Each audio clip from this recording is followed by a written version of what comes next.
Olá, meus queridos, sejam bem-vindos a mais um vídeo do canal Pérolas da Misericórdia, né? Estamos no vídeo parte 4 da leitura do Diário de Santa Faustina.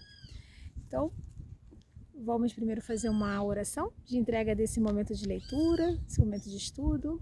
Estamos reunidos em nome do Pai, do Filho e do Espírito Santo também. A cruz sagrada seja minha luz, não seja o dragão meu guia. Retira de Satanás, nunca me aconselhe coisas vãs. Se é mal que tu me ofereces, bebe tu mesmo teu veneno. Senhor, eu quero te entregar este momento e que faça, Senhor, o que lhe aprouver. Peço que o Espírito Santo guie e esse áudio e esse vídeo chegue aonde o Senhor, aonde tem que chegar, né? E que seja a sua obra, Senhor, que faça a transformação, faça a sua obra no coração e na mente das pessoas, que caiam as escamas dos olhos e dos ouvidos, de quem ouvir, de quem assistir, e que permita o encontro íntimo dessas pessoas com ti, Jesus. Quero dizer que eis aqui a serva do Senhor, faça-se em mim segundo a sua vontade, e que eu seja barro na sua mão, Jesus. Amém. Bom, então vamos lá. No último parágrafo, que era o parágrafo 15, que a gente tinha lido no outro vídeo, fala sobre a entrada de Santa Faustina, a aprovação dela dentro do convento, né? E aí o momento do aceito, né? Do aceite, né? Que ela foi recebida, né? Então ela é orientada a fazer oração e Jesus falou: eu te aceito, tu estás no meu coração. E aí a gente vê a partir de hoje, parágrafo 16. Isso ocorreu durante a 8ª de Corpus Christi. Deus encheu a minha alma de luz interior e de um melhor conhecimento dele como sumo bem e suma beleza. Compreendi quanto Deus me amava. É eterno o seu amor para comigo. Foi durante a recitação das vésperas, com palavras simples que fluíam do meu coração, fiz a Deus o voto de castidade perpétua. Desde esse momento passei a sentir-me mais próxima de Deus, meu esposo. Desde esse momento fiz uma pequena cela em meu coração, onde sempre me encontrava com Jesus. Parágrafo 17. Finalmente chegou o momento em que se abriu para mim a porta do convento. Foi no dia 1º de agosto, à tarde, na véspera de Nossa Senhora dos Anjos. Sentia-me imensamente feliz. Parecia que havia entrado na vida do paraíso. O meu coração só era capaz de uma contínua oração de ação de graças. Parágrafo 18. Mas depois de 3 semanas, percebi que havia pouco tempo para oração, e muitas outras coisas me falavam a alma, incentivando-me a ingressar numa ordem mais rigorosa. Este pensamento fixou-se profundamente na minha alma, mas não havia nisso a vontade de Deus. No entanto, esse pensamento, ou seja, essa tentação, tornava-se cada vez mais forte, de tal maneira que um dia decidi contar tudo à Madre Superiora e sair decididamente da congregação. Mas Deus conduziu de tal modo as circunstâncias que eu não conseguia falar com a Madre Superiora. Entrei na pequena capela, antes de descansar, e pedi a Jesus que me iluminasse sobre esse assunto, mas nada recebi na minha alma e apenas uma estranha inquietação, que eu não compreendia, tomava conta de mim. Mas, apesar de tudo, decidi que de manhã, logo após a Santa Missa, iria falar com a Madre Superiora e comunicar-lhe a decisão tomada. Entrei na cela, as irmãs já tinham se deitado, a luz estava apagada. Entrei na minha cela cheia de aflição e insatisfação. Não sabia o que fazer comigo. Lancei-me ao chão e comecei a rezar ardentemente para conhecer a vontade de Deus. Havia silêncio em toda parte, como num sacrário. Todas as irmãs, tal como hóstias brancas, repousavam encerradas no cálice de Jesus. E apenas na minha cela Deus podia ouvir um gemido da alma. Não sabia que sem permissão não era permitido rezar na cela depois das 9. Passados uns instantes, a minha cela se encheu de claridade e na cortina tive a visão da face dolorosíssima de Jesus. Havia chagas vivas em toda a face e grandes lágrimas caíam na colcha da minha cama. Sem saber o que significava tudo isso, perguntei a Jesus. Jesus, quem vos infligiu tanta dor? E Jesus respondeu. Aí aparece em negrito, porque é exatamente a fala de Jesus que está sendo transcrita. Tu me infligirás tamanha dor se saíres desta congregação. Chamei-te para este e não para outro lugar, e preparei muitas graças para ti. Pedi perdão ao nosso Senhor e imediatamente mudei a decisão tomada. No dia seguinte era a nossa confissão. Contei tudo o que havia acontecido na minha alma e o confessor respondeu-me que era expressa a vontade de Deus que eu permanecesse nesta congregação. E não podia pensar numa outra ordem. A partir deste momento, sinto-me sempre feliz e contente. Bom, aqui a gente vai ficar um vídeo um pouquinho mais longo, porque exige, né, que a gente explique um pouquinho mais algumas coisas nesse vídeo. Embora sejam poucos capítulos, né, são poucos parágrafos, são 4 parágrafos, mas apesar disso, tem uma profundidade muito grande e é difícil, a gente vai demorar um tempinho para explicar. Mas enfim, vamos lá. Parágrafo 16. Ela fala aqui: fiz a Deus, com palavras simples que fluíam do meu coração, fiz a Deus o voto de castidade perpétua. Foi uma promessa, um momento íntimo que ela teve com Deus, e ela fez a promessa de castidade, né? Que é exigido no momento que você entra numa ordem, mas ela preferiu fazer antes do juramento solene, ela já se comprometeu com Deus. E ali ela sentiu que ela estava mais próxima. E aí, essa frase aqui: fiz uma pequena cela em meu coração, onde sempre me encontrava com Jesus. Pedi muita inspiração do Espírito Santo para poder explicar isso aqui. Fiz uma pequena cela em meu coração. Na verdade, o que ela queria dizer, até os psicólogos orientam isso, né? Para você combater maus pensamentos, você ter um bom pensamento, um bom sentimento para você combater um sentimento ruim. No caso, uma tentação para ela. Por exemplo, deixa eu ficar mais claro. Santa Faustina, você não gosta tanto de criança? Né? Realmente ela gostava. Larga a ordem. Deixa de ser freira, vai casar, vai ter seus filhos, você vai ser tão boa mãe.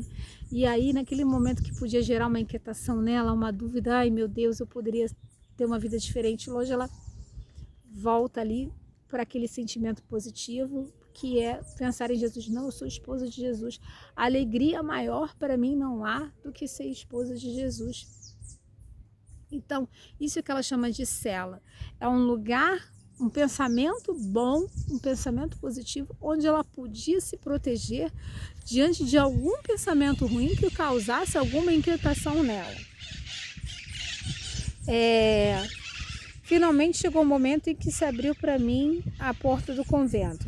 Foi no dia, e isso assim, não só com relação a ter filhos, mas uma outra questão do tipo: poxa, quando você ficar mais idosa, você vai ficar sozinha, você não vai ter filho, não vai ter descendência.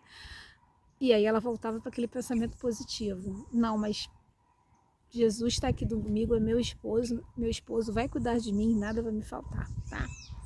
Enfim, seguindo. Parágrafo 17. Deixa eu ver, não. Sim, parágrafo 18, desculpa. E aqui no 18 ela fala dessa tentação, em que ela tem a tentação de que quando ela entra numa frustração, né?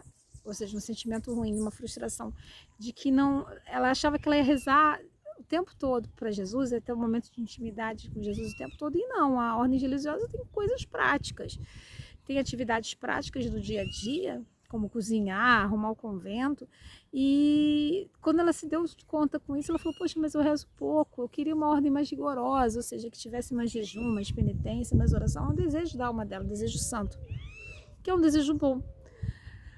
Mas o mal é astuto, né? Ele é muito astuto. Então, às vezes a tentação vem disfarçada numa coisa boa, nem sempre ela vai vir disfarçada de uma coisa ruim. Então, rezar mais, estar num convento mais rigoroso no sentido de orações e penitências e entrega a Jesus é uma coisa positiva. Mas é a vontade de Deus? Então ela passa por um momento de inquietação, porque na verdade é isso. A tentação, isso é um discernimento, é uma dica para você saber se é uma vontade de Deus ou não, se é uma tentação ou não. Se é uma ideia que está tendo com você e você está agitado, você está inquieto, é porque você está sofrendo alguma tentação, de alguma forma, né? E aí aquilo que sempre fala na Bíblia, né? Seja rápido para ouvir e lento para responder. Então, assim, ela ouviu aquela mensagem na alma, mas ela segurou, respirou, amadureceu, deu um tempo, fez orações. No caso, ela, até o período que ela se dedicou à oração, ao discernimento, foram poucos. Ela fez 2 ou 3 momentos de oração só. E Jesus fez um silêncio. Ele não respondeu de primeira. Às vezes acontece isso com a gente. A gente está com uma dúvida e o Senhor não responde. E a gente fica buscando, mas meu Deus, Deus está em silêncio. Eu não estou conseguindo ouvir a resposta dele. É porque às vezes ele quer que esse silêncio, ele quer que você pense mais, amadureça mais. Ou você passe, descanse, reflita mais sobre esse assunto. Por isso, às vezes, o silêncio. É uma agonia, né? A gente quer a resposta para ontem, somos crianças, né? A gente quer aquele doce naquela hora, a gente não quer esperar, né? Tudo que dá trabalho, o nosso corpo, a gente acaba não querendo, né? Que a gente quer tudo para ontem. Não, às vezes Deus está no silêncio, porque calma, você ainda tem que passar por alguma coisa, você ainda tem que refletir sobre alguns pontos. Ainda não vou te dar resposta. Quando finalmente... E ele fez tudo.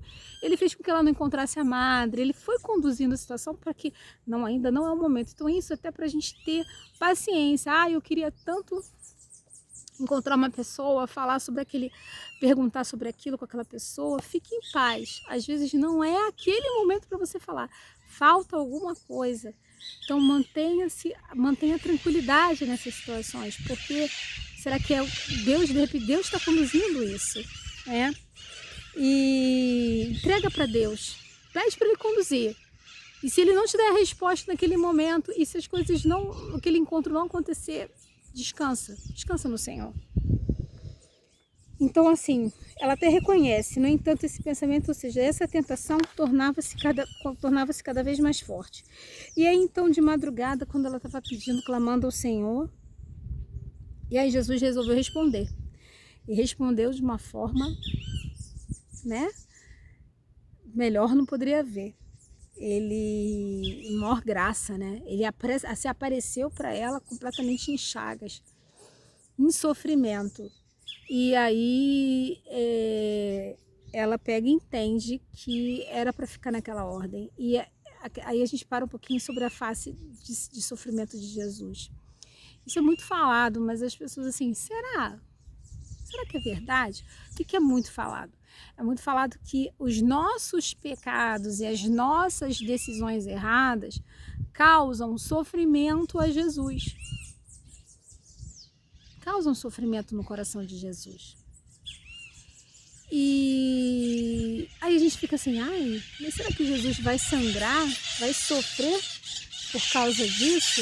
Que interessante, quando está falando tem muito pássaro passando, isso é um sinal bom, né? Quando os pássaros ficam muito agitados, fazendo muito barulho, é sinal que o Espírito Santo está por perto, tá? Tá provando. Mas e continuando. O sinal. Então, assim, ele aparece em sofrimento. Gente, é verdade. Jesus aparece sofrendo, ele sangra, ele sofre. E as visões de Santa Faustina são para provar isso, que o que está escrito na Bíblia, o que a gente fala, que é falado dentro das formações, nos grupos, nas catequeses, nos grupos de crisma, catequese para adulto, é que o nosso pecado causa realmente chagas em Cristo, né?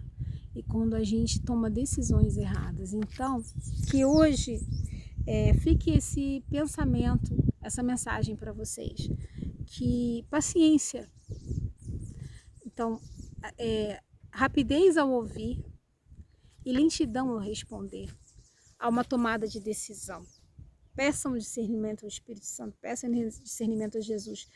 E tenham paciência, porque no momento certo ele vai se mostrar e vai responder para vocês. E que, sim, a nossa decisão, Jesus nos ama tanto que a gente, quando tem um parente nosso, um pai, uma mãe, um filho nosso, um amigo que toma uma decisão errada, a gente não sofre? esse meu amigo não tinha que ter feito isso com a vida dele, vai estragar a vida dele, cara, eu não tenho que fazer ele mudar de cabeça, ele tá fazendo um passo errado. A gente sofre, né? Imagina Jesus, que é Deus. Ele sofre muito, muito quando a gente toma uma decisão errada e com o nosso pecado. E que isso fique guardado como mensagem para vocês pro dia de hoje, tá bom? Um abraço grande, um beijo no coração. Não esqueçam de ativar o sininho, tá? Se inscrever no canal e curtam, comentem, que eu leio todos os comentários, tudozinho, respondo tudinho, tá bom? Um beijo grande, tchau!